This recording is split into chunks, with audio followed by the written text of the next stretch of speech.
tentang ayat-ayat mutasyabihat. Kita kembali ke pengertian dari ayat-ayat mutasyabihat. Secara umum, mutasyabihat ini tentu berbeda dengan muhkam atau ayat al-muhkamat. Ayat-ayat yang sudah jelas maksudnya dan tidak mungkin ada maksud lain dari ayat tersebut. Dan biasanya berkaitan dengan hukum, ya, dengan hal-hal yang uh, dilakukan setiap hari. Ayat mutasyabihat memerlukan penjelasan di luar zahir ayat tersebut. Karena zahir ayat tersebut mengandung makna-makna yang banyak sekali yang bisa ditangkap dari ayat-ayat tersebut. Dan posisi makna-makna itu setara dan seimbang. Maka kemampuan ulama-ulama kita untuk menemukan mana yang lebih cocok, ya, ayat mutasyabihat ini pengertiannya mana yang lebih cocok dengan ayat-ayat muhkam. Itu yang diambil. Ada beberapa pertanyaan yang berkaitan dengan mutasyabihat. Ini saya ringkas semua. Dan nanti kita berikan penjelasan termasuk topik kita hari ini juga akan memberikan jawaban terhadap pertanyaan-pertanyaan ini. Ya. Membedakan ayat-ayat muhkam dengan mutasyabihat. Nah, tentu ayat-ayat mutasyabihat, para ulama yang mampu memberikan definisi atau klasifikasi terhadap ayat-ayat ini. Karena sebagai orang awam tentu kita tidak punya kemampuan untuk menentukan hukum, menentukan apakah ayat ini masuk kategori muhkam atau mutasyabihat. Yang kedua, surat Al-Kafirun. Apakah artinya surat non-mukmin atau non-muslim? Nah, ini kenapa muncul pertanyaan ini? Karena kita di Indonesia harus menerjemahkan Al-Kafirun itu. Al-Kafirun berbahasa Arab, maka ada upaya kita untuk menerjemahkannya. Sebagian orang menerjemahkannya Al-Kafirun itu sebagai kafir atau orang-orang kafir. Sebagian ada yang berusaha menerjemahkannya dengan non-muslim. Sebenarnya pertanyaan ini lagi-lagi muncul karena begitu dominannya ajaran Islam dan terminologi-terminologi Islam di Indonesia. Ya. Kafir, terminologi kafir itu sudah mendalam pemahaman orang Indonesia terhadap kafir. Kafir artinya adalah, ya, secara kebahasaan orang yang ingkar, tetapi secara pemaknaannya kafir itu identik dengan neraka, identik dengan azab. Jadi ketika disebutkan kata kafir, maka konotasinya adalah azab, neraka, celaka, ya, dan seterusnya. Nah, karena ini sudah mendalam dalam pikiran dan pemahaman orang Indonesia, maka tidak ada orang yang mau disebut kafir.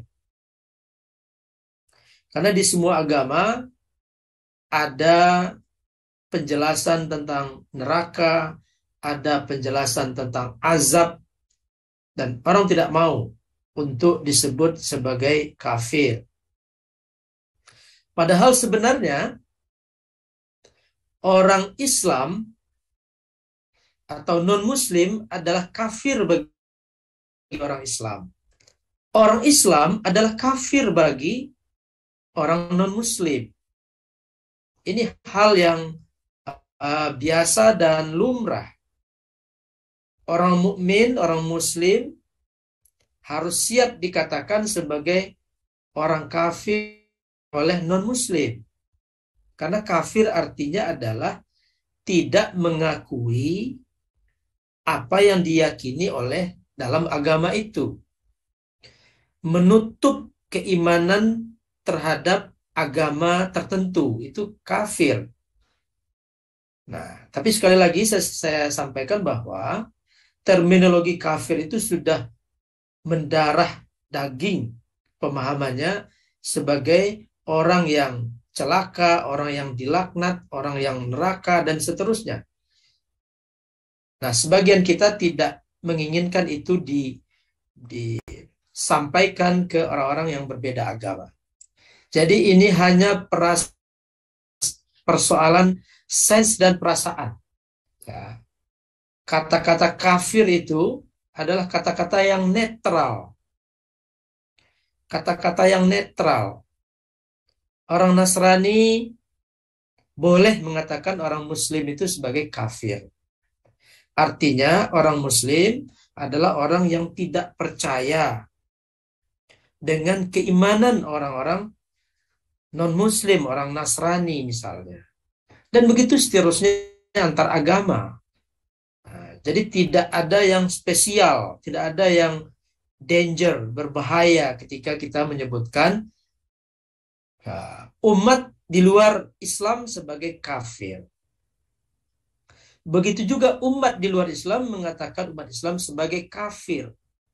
Kalau pengertian kafir itu bisa difahami secara sederhana, bahwa kafir adalah orang yang tidak percaya dengan keyakinan lain selain keyakinannya. Nah, jadi maknanya sangat sederhana, tetapi kemudian di Indonesia menjadi ribet, menjadi dramatis, sehingga seluruh kata al-kafirun itu atau kafir itu diubah menjadi non-muslim, non-mukmin, dan lain sebagainya. Itu meletihkan, melelahkan, dan juga tidak rasional, ya, tidak rasional. Kalau dikembalikan kepada porsinya, maka semua orang mestinya bersedia disebut kafir oleh penganut agama lain. Ya, kafir dalam pengertian orang yang tidak percaya dengan keimanan selain apa yang diajarkan oleh agamanya. Jadi surat Al-Kafirun itu menurut saya ya, lebih bagus tetap disebut sebagai surat Al-Kafirun, dan artinya tetap orang-orang kafir. Kemudian perbedaan ulama tentang ayat-ayat mutasyabihat, dan mereka saling menyesatkan dan mungkin ada yang mengkafirkan. Nah, ini sambil lalu kita membahasnya bahwa sesungguhnya jika kita menjadi muslim yang kafah, muslim yang benar, maka proses saling menyesatkan itu menjadi tidak relevan. Ya. Tetapi karena kita lebih mementingkan formalitas satu keyakinan, maka saling menyesatkan itu menjadi hal yang biasa. Tetapi ini juga bukan dialami oleh masyarakat awam. Ya. Para ulama pun ada yang terjerumus ke dalam sikap seperti ini. Nanti kita bahas sambil lalu. Muhkam, mutasyabih, dan mubham, bagian dari mukjizat. Iya, nanti kita lihat di bagian hikmah. dari adanya ayat-ayat yang mutasyabih ini. Apakah ini juga menandakan orang Arab illiterate, tidak dapat uh, tulis baca? Nah, ini pertanyaannya gitu. Apakah adanya ayat mutasyabih dan mubaham itu karena orang Arab masuk kategori jahiliyah atau tidak pandai baca tulis? Ya, saya rasa tidak seperti itu dan jauh sekali karena tidak ada kaitannya antara tidak pandai menulis dan membaca dengan keberadaan ayat-ayat muhkam dan mutasyabih itu di dalam Al-Quran. Al-Quran tidak terpengaruh oleh uh, keadaan bangsa Arab saat itu. Al-Quran diturunkan jauh sebelum, ya, jauh sebelum bangsa Arab itu ada. Al-Quran itu ada jauh sebelum bangsa Arab itu ada. Dan Quran sendiri yang mengatakan bahwa di dalam Al-Quran itu ada ayat-ayat yang muhkam dan ada ayat-ayat yang mutasyabihat. Jadi tidak berkaitan antara Arab yang illiterate itu dengan adanya ayat muhkam dan mutasyabih. Perbedaan pemahaman juga tidak berkait dengan itu karena nanti ulama juga berbeda pendapat. Apakah ayat atau cerita tentang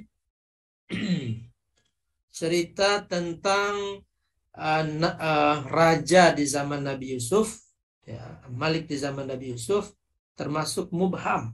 Ya, boleh jadi. Ya, boleh jadi itu masuk mubham. Siapa Malik di zaman itu? Nah, kita tidak mendapatkan kisahnya dari hadis atau riwayat-riwayat. Kita mendapatkan informasi dari sejarawan-sejarawan. Ya, betul. Ada yang mengatakan itu Raja Heksis dalam bahasa Arab, Raja Heksis yang hidup 1800 tahun sebelum Masehi. Dan Heksis ini dalam sejarah Mesir kuno disebutkan sebagai pendatang dari India. Ini bangsa Arya. Bangsa Arya, India, Arya itu kan ada India, ada Jerman, ada Rusia, dan seterusnya. Jadi ini orang asing. Heksos ini orang asing yang kemudian berhasil menduduki Mesir dan berkuasa di sana. Itu informasi sejarahnya. Ada juga yang mengatakan bahwa raja waktu itu adalah Raja Zoser. Ya, itu hidup 2640 tahun sebelum Masehi. Ya, Yusuf digambarkan sebagai dengan nama Amhotep. Ya, ada juga yang menyebutkannya sebagai raja. Poinnya, memang itu sesuatu yang tidak disebutkan oleh Al-Quran.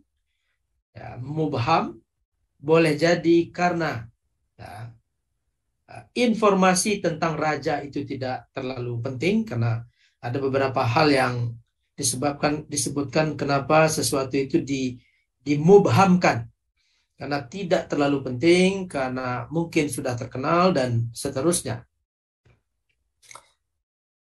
Sikap kita apa terhadap ayat mutasyabihat? Nah, ini nanti di dalam pembahasan kita akan kita bahas.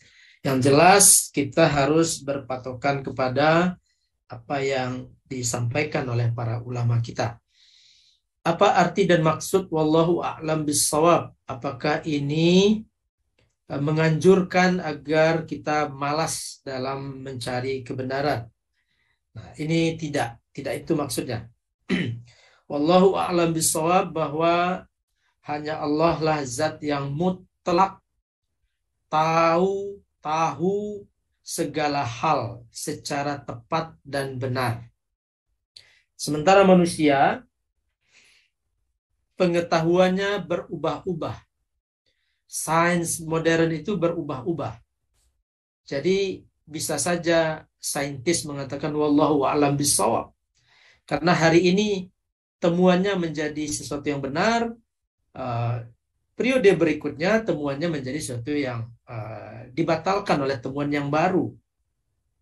Jadi wallahu a'lam bishawab itu adalah bentuk ketundukan, ya, bentuk pengagungan kepada Allah Subhanahu wa taala, bahwa hanya Allah sebagai zat yang mutlak benar. Maka Allah itu nama lainnya adalah Al-Haq. Allah itu huwal haq, yang maha benar. Jadi kalau kita, bukan malah kita dianjurkan untuk senantiasa menyebutkan wallahu alam bisawab, karena kebenaran itu secara mutlak dimiliki oleh Allah Subhanahu wa taala. Manusia bisa memiliki kebenaran pada waktu tertentu, pada tempat tertentu, dan juga kebenarannya itu juga relatif. Sains itu absolut dalam kerelatifannya, ya. Jadi bukan karena kemalasan. Jadi orang malas bisa saja tanpa menyebut wallahu a'lam bishawab. Dan ulama-ulama kita yang um, menghiasi hari-harinya dengan menuntut ilmu, menyebarkan ilmu, belajar sampai malam, begadang semalam suntuk, itu adalah ulama-ulama yang senantiasa mengatakan wallahu a'lam bishawab. Metode tafsir hermeneutik. Jadi hermeneutik ini adalah satu metode tafsir yang kontemporer, ya. Ini sebuah metode dalam filsafat untuk mengkaji naskah-naskah atau teks-teks. Di dalam konsep hermeneutik, berita yang disampaikan oleh seseorang dapat dipastikan mengalami pergeseran. Pergeseran itu bisa jadi ada penambahan, ada pengurangan, atau ada pengayaan, dan seterusnya. Itu teori hermeneutik. Dan kemudian hermeneutik juga mengatakan bahwa sesuatu dikatakan atau ditulis, ya, tidak terlepas dari suasana yang di mana penulis itu hidup. Baik suasana lingkungan maupun suasana batin, apa yang difikirkannya, apa yang menjadi kerisauannya, itu berdampak kepada apa yang dia tulis. Nah, hermeneutik ini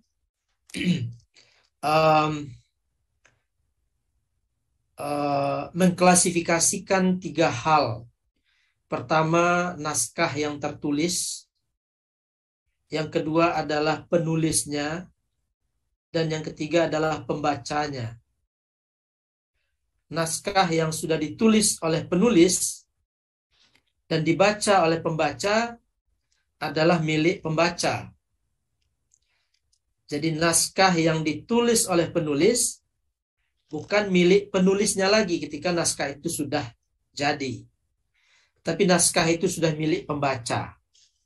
Ini teori-teori yang digunakan dalam metode hermeneutika. Sebenarnya hermeneutika ini bisa saja dimanfaatkan dalam keilmuan Islam, tetapi tetap ada catatan-catatannya. Pertama, ilmu hermeneutika ini tidak membedakan antara karya saya, karya ulama, karya bukan ulama, karya Tuhan, karya Nabi, tidak dibedakannya. Setiap karya adalah layak untuk dikaji.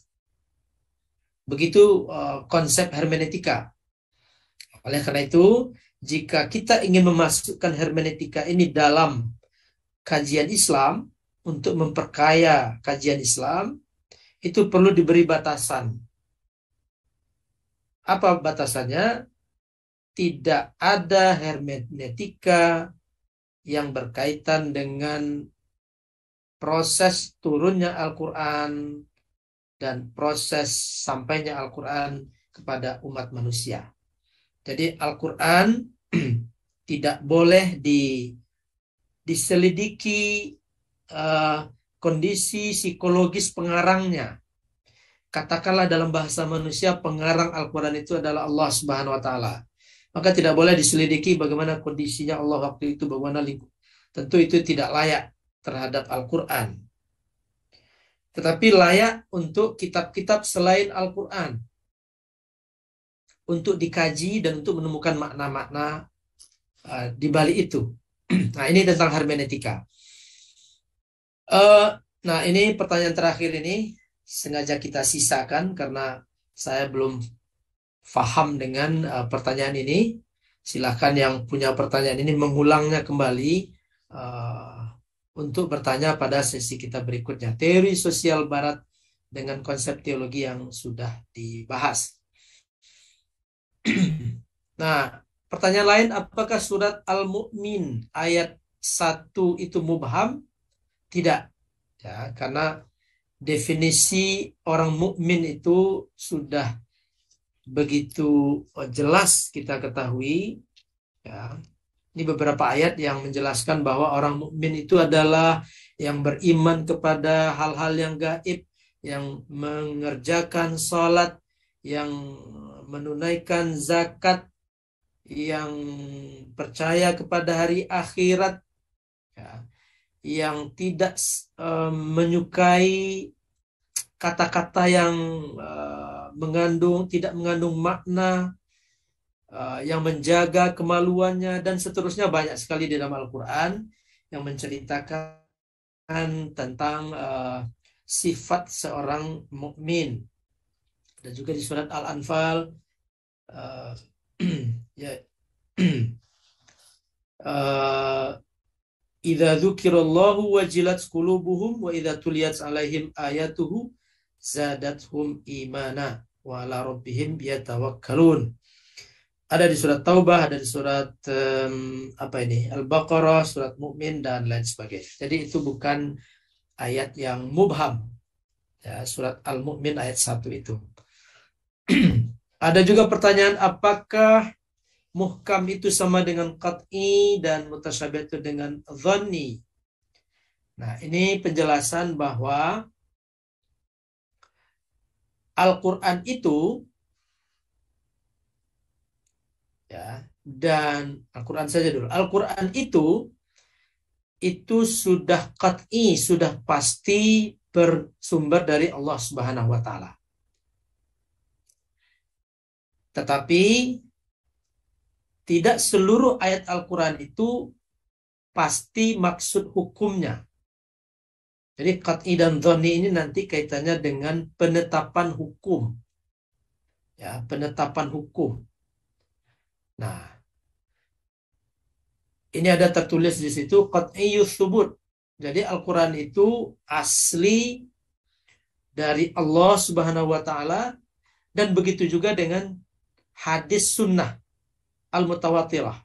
Jadi Quran dan hadis mutawatir itu dapat dipastikan bersumber dari, kalau Al-Quran dari Allah Subhanahu wa Ta'ala, dari awal Bismillah di Al-Fatihah itu sampai akhir surat An-Nas, itu qat'i, benar-benar datang dari Allah Subhanahu wa Ta'ala. Begitu juga dengan hadis mutawatir, itu benar-benar datang dari Rasulullah Shallallahu Alaihi Wasallam tanpa ada yang membantahnya.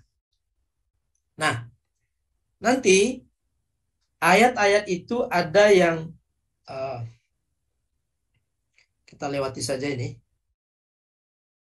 Ini saja. Ini ada ayat Az-zani waz-zaniyatu fajlidu kulla wahidin minhuma mi'ata jaldah. Ayat ini sudah pasti diturunkan oleh Allah Subhanahu wa Ta'ala. Dan maksudnya juga sudah pasti bahwa seorang pezina, laki-laki dan perempuan, hadnya, hukumnya adalah dirajam masing-masing 100 kali. Itu sudah qat'i dilalah. sudah pasti hukumnya itu. Lalu ada ayat Al-Quran, wal mutallaqatu yatarabbasna bi anfusihinna thalathata quru'in. Perempuan yang talak itu harus uh, apa namanya?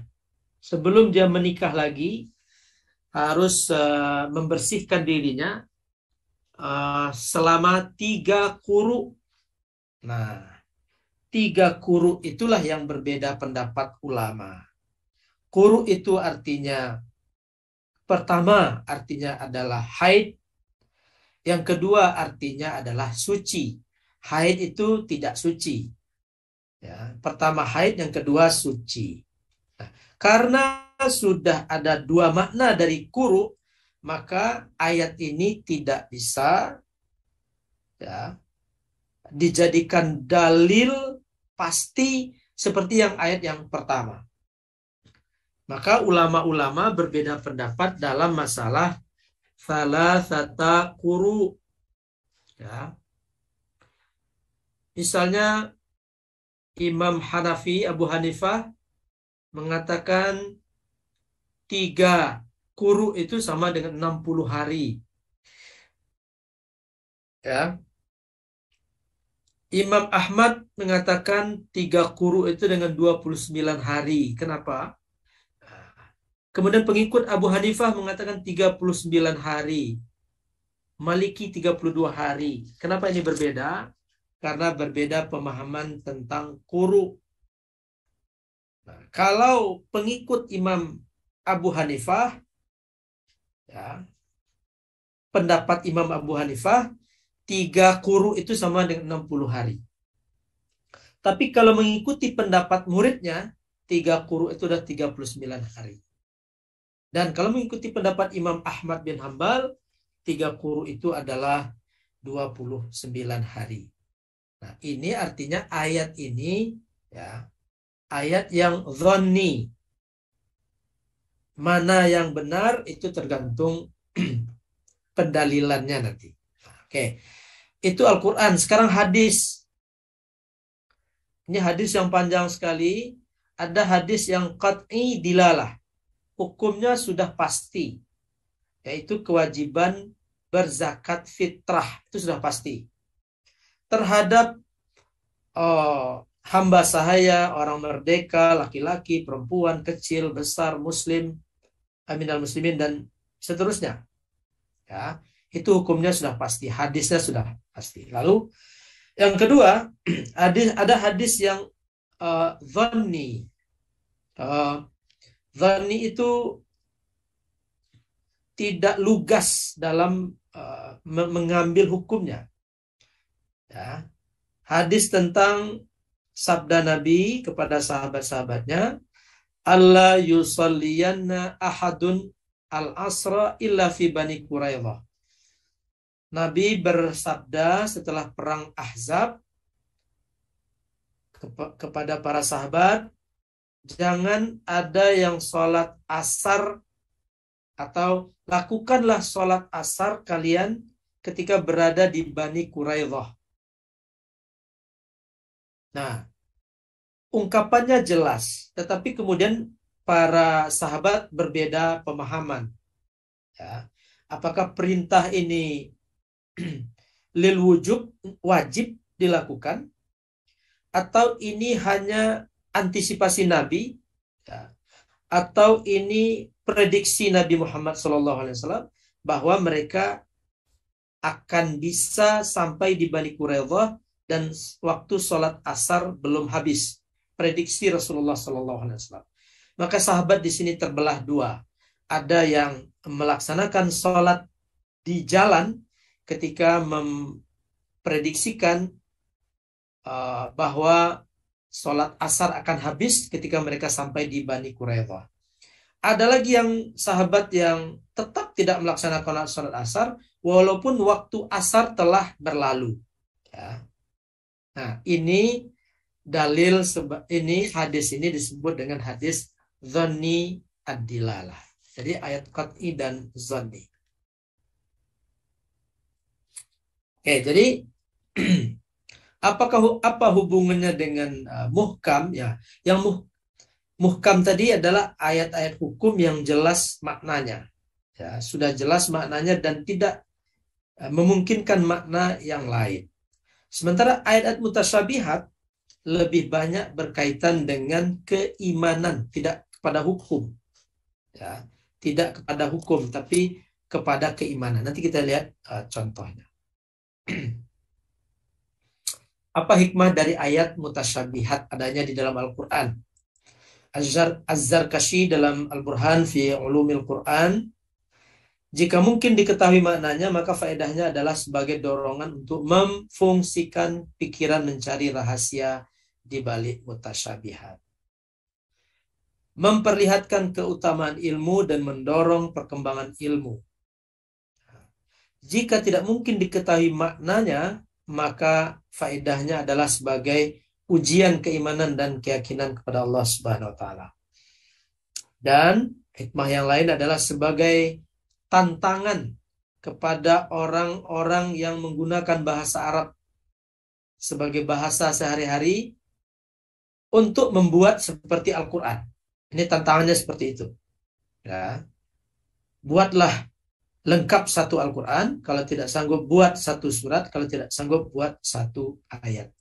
Ini kemarin sudah kita sampaikan juga pendapat Az-Zamakhsyari, ya, tidak jauh beda dengan yang disampaikan oleh Az-Zarkashi, bahwa itu mendorong umat untuk berpikir dan menemukan solusi-solusi dari persoalan-persoalan yang dihadapi, dan untuk mendatangkan keyakinan bahwa tidak ada pertentangan di antara ayat-ayat Allah Subhanahu wa taala.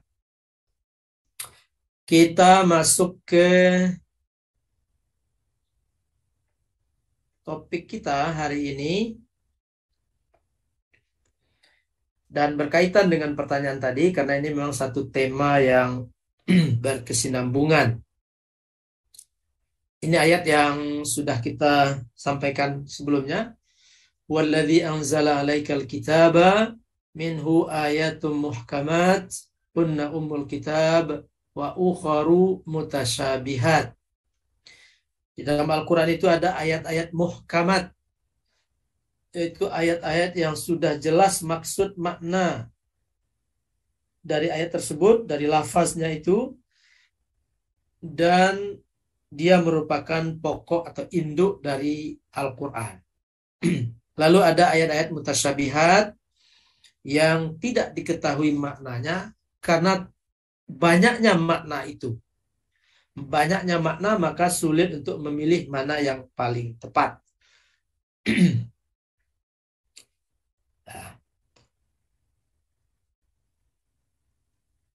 Nah, kenapa terjadi perbedaan ulama?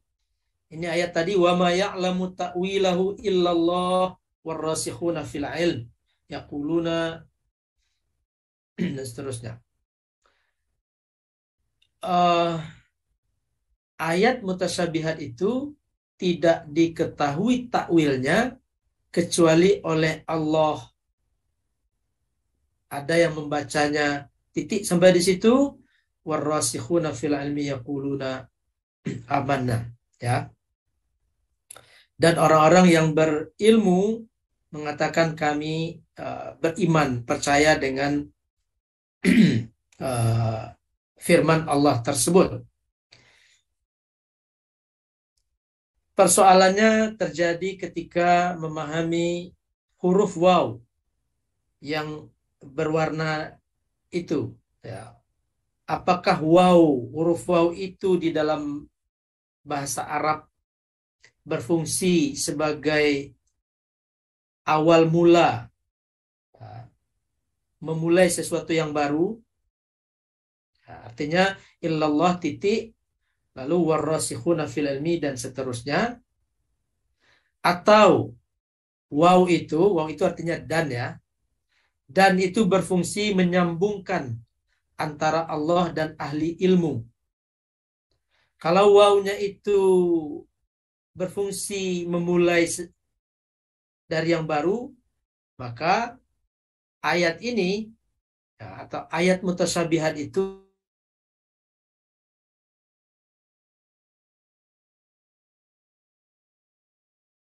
Oke. muncul ya. Muncul muncul ya. Oke, saran kita.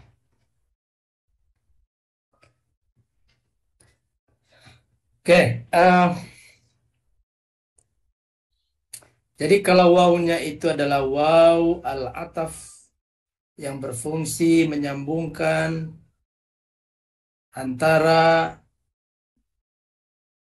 kata sebelumnya dengan kata sesudahnya, maka maknanya Allah dan orang berilmu mengetahui takwilnya. Jadi berbedanya dalam memahami huruf waw itu. Jadi begitu luar biasanya kajian uh, dalam Al-Quran ini, ya, ulumul Quran ini, sehingga dari satu huruf saja bisa dampaknya kemana-mana. Halo pasaran, nyambung ya? Silakan silakan ya. Oke, ini beberapa ayat. Ya, beberapa ayat tentang uh, beberapa ayat tentang sifat dan perbuatan Allah. Pertama, wa nahnu aqrabu ilaihi minkum walakin la tubsirun. Ini tentang orang yang sedang sakaratul maut. Allah menjelaskan bahwa kami lebih dekat kepada orang yang sakaratul maut itu dari kalian. Nah, ini ada tulisan bahasa Indonesianya dekat. Ar-Rahman alal arsy istawa. Allah Ar-Rahman beristiwa di aras. Aamintum man fis sama'i ayakhsifa bikumul ard, di langit, dan begitu seterusnya. Ada kata dekat, ada bersemayam, ada di langit, ada turun, ada bayangan atau bayangan awan, ya, berlindung di bayangan awan, ada mata, ada wajah, ada tangan, ada betis. Semuanya disebutkan dalam Al-Quran sebagai sifat dan perbuatan Allah. Dekat, bersemayam, di langit, turun, bayangan mata, wajah, tangan, dan betis. Di dalam hadis juga ada Allah berlari-lari kecil. Ya. Ida atani yamshi ataituhu harwalatan. Berlari-lari kecil. Allah berlari-lari kecil. Lalu ada hadis yang mengatakan Allah punya 5 jemari. Hadis mengatakan Allah tertawa. Ya. Yuqatilu hadha fi sabilillah fayuqtal thumma yatubu Allah 'alal qatil fayuqatil fi sabilillah fayastashhid. Rawahu Bukhari, dan dua-duanya rawahu Bukhari dan Muslim. Nah, ini disebutkan di dalam Al-Qur'an, dan semua ini masuk kategori ayat-ayat mutasyabihat. Bagaimana ulama-ulama kita memahami ayat-ayat ini? Apakah difahami dekat seperti dekatnya Pak Syahran dengan kita, atau turun seperti turunnya Pak Syahran dari pesawat, mata, dan seterusnya? Bagaimana memahami ini? Karena ini lafaznya ada di dalam Al-Quran dan lafaznya ada di dalam hadis. Nah, metode pemahaman ulama ada 3 di sini. Pertama tafwid, yang kedua takwil, yang ketiga itsbat. 3 metode pemahaman ulama dalam atau tentang ayat-ayat dan hadis tadi, yang semuanya berkaitan dengan sifat dan perbuatan Allah Subhanahu wa taala. Tafwid, apa arti tafwid? Menyerahkan makna dan maksudnya kepada Allah tanpa memberikan komentar apapun, baik tafsir maupun takwil. Apa tujuannya tafwid ini? Untuk menjaga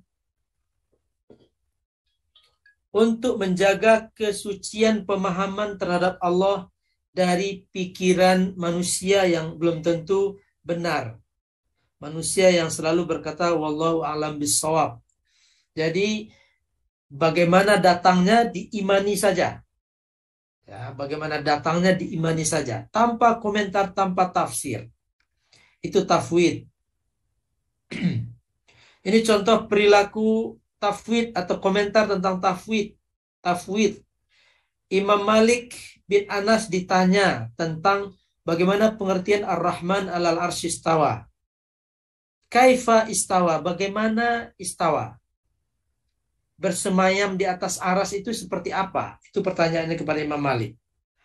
Imam Malik berkata, bersemayam itu ghairu majhul, tidak asing. Ya, dalam bahasa istawa itu tidak asing. Ya. Wal kaifu ghairu ma'kul, tapi bagaimana bersemayamnya Allah itu tidak makul, tidak bisa diakalkan. Wal imanu bihi wajib, iman kepadanya wajib, bertanya terhadap itu bid'ah. Jadi ayat-ayat yang tadi kita sebutkan, Allah turun, Allah tertawa, tangan, jemari, paha, dan lain sebagainya itu tidak dilogikkan, tidak diakalkan, tidak dijelaskan apa maknanya. Tapi diterima saja ini dari Allah Subhanahu wa taala. Ini langkah-langkah para salaf, sebagian besar salafus saleh. Ada Waqi' ibn Jarrah, itu juga mengatakan la nazid fiha wa la nufassirha. Jadi tidak ada menafsirkan, tidak ada menambah. Ya sudah seperti itu saja. Nah, begitu. Ahmad bin Hambal juga mengatakan bahwa Allah itu bila haddin wala ghayah. Allah itu tidak ada batas, tidak ada ujung. Barang siapa yang berbicara dengan maknanya, maka dia sudah melakukan satu kebid'ahan. Ini contoh daripada tafwid, menyerahkan tanpa mengotak-atiknya. Metode yang kedua, takwil. Takwil ini berpaling dari lafaz yang zahir dengan memberikan makna yang tidak bertentangan dengan ketentuan ayat-ayat muhkamat. Tujuannya untuk menghindarkan pemahaman yang menyerupakan Allah dengan makhluk ciptaannya. Seperti Allah memiliki organ, Allah menempati ruang, tempat, dan waktu. Jadi kalau turun berarti kalau difahami, ditafsirkan seperti itu, bahwa Allah punya organ, maka itu akan memberikan pemahaman yang keliru terhadap Allah, yang agung, maha segala-galanya, dan terlepas dari ruang, tempat, dan waktu, serta organ. Ini tokoh-tokoh yang melakukan takwil, diantaranya Ibnu Abbas. Ini sahabat yang paling banyak mentakwil, karena sesuai dengan doa Nabi Muhammad SAW, faqihu fid din wa 'allimhu at-ta'wil. Ya Allah, kata Nabi Muhammad, berilah Ibnu Abbas ini pemahaman faqihu fid din wa 'allimhu at-ta'wil, dan ajarkanlah takwil kepadanya. Maka banyak sekali Ibnu Abbas mentakwil. Ya, ayat-ayat tadi rata-rata ditakwil oleh Ibnu Abbas. Ya.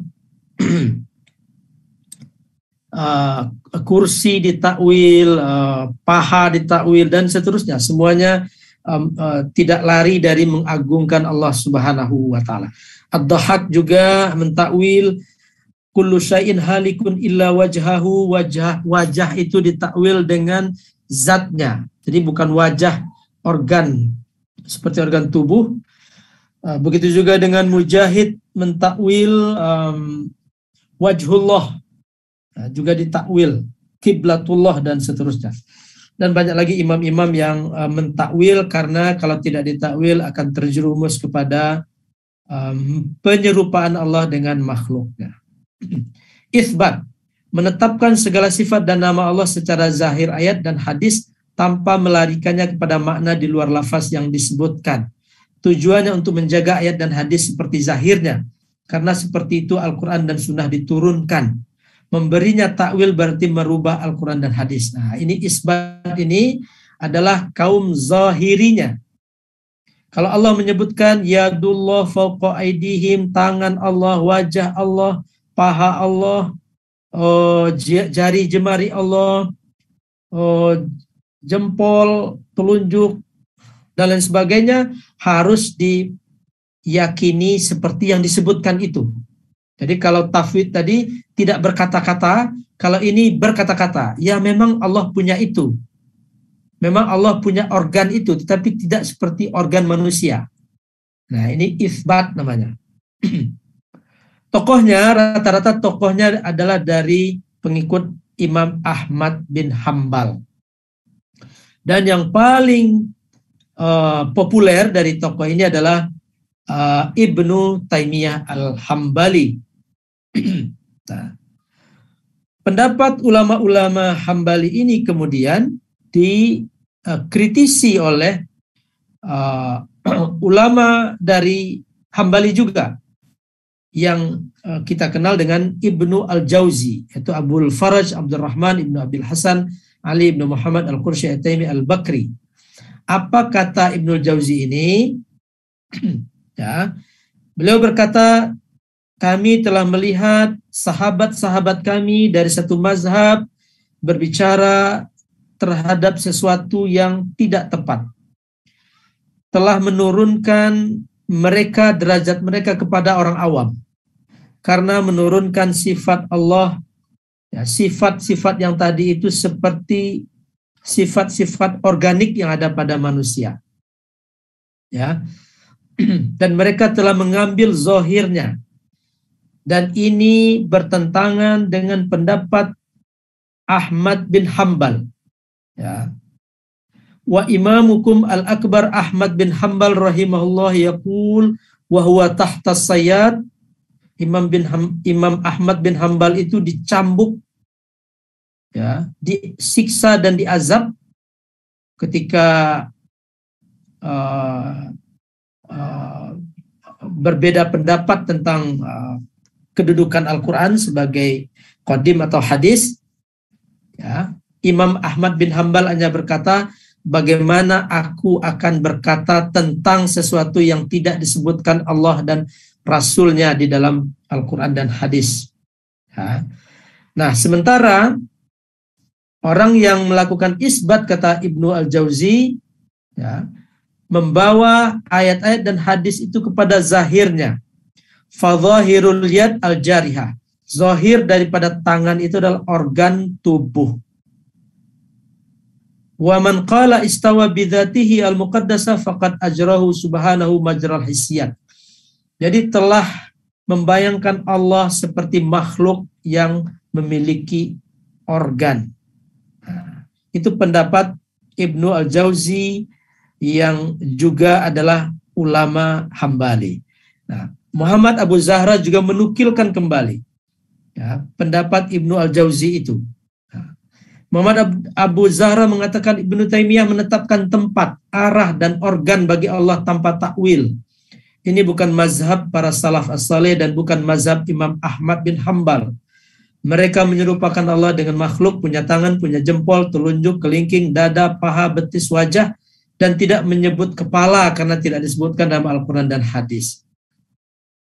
Ibnu Jauzi berkata, ini perkataan yang di atas tadi, bagaimana kalian berpendapat seperti itu padahal Imam Ahmad mempertahankan pendapatnya di bawah cambuk dan cemeti dan berkata bagaimana aku mengatakan apa yang tidak dikatakan oleh Allah. Allah mengatakan tangan, wajah, tetapi tidak mengatakan itu sebagai organ. Maka Imam Ahmad bin Hambal seperti salaf yang lainnya diam, tidak menafsirkan, tidak menjelaskan, dan bahkan tidak menakwilkan.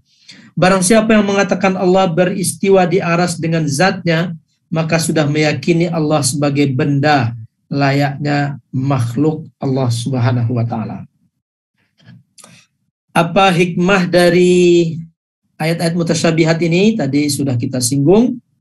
Sebagai ujian keimanan, motivasi menggali ilmu dan pengetahuan, keutamaan para ulama dan mencari ilmu, sebagai investasi pahala dalam beristihad, ulama beristihad, mencari makna dari ayat-ayat mutasyabihat itu, karena bagaimanapun Al-Quran ini huda, petunjuk, tentu tidak mungkin tersisa begitu banyak ayat yang tidak bisa dijadikan pedoman, ya, karena dia mutasyabihat.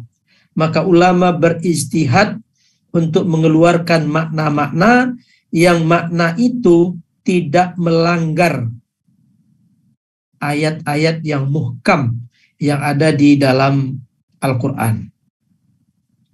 Ini juga pembelajaran untuk menguatkan ukhuwah berbeda tetapi tetap bertoleransi di bidang akidah, ibadah, dan muamalah. Jika di bidang ibadah kita bisa bertoleransi, ya, misalnya apa contohnya? Tentang hukum batalnya wudhu. Ya. Ada ayat yang berbunyi wa in kuntum marda aw ala safarin aw jaa ahadum minkum minal ghaib aw lamastumun nisa falam tajidu ma'an fatayammamu. Jadi dari ayat ini para ulama fikih merumuskan hukum bersentuhan kulit laki-laki yang tidak muhrim dengan perempuan yang tidak muhrim. Apakah itu membatalkan wudhunya? Ayatnya satu, tetapi pendapatnya berbeda-beda.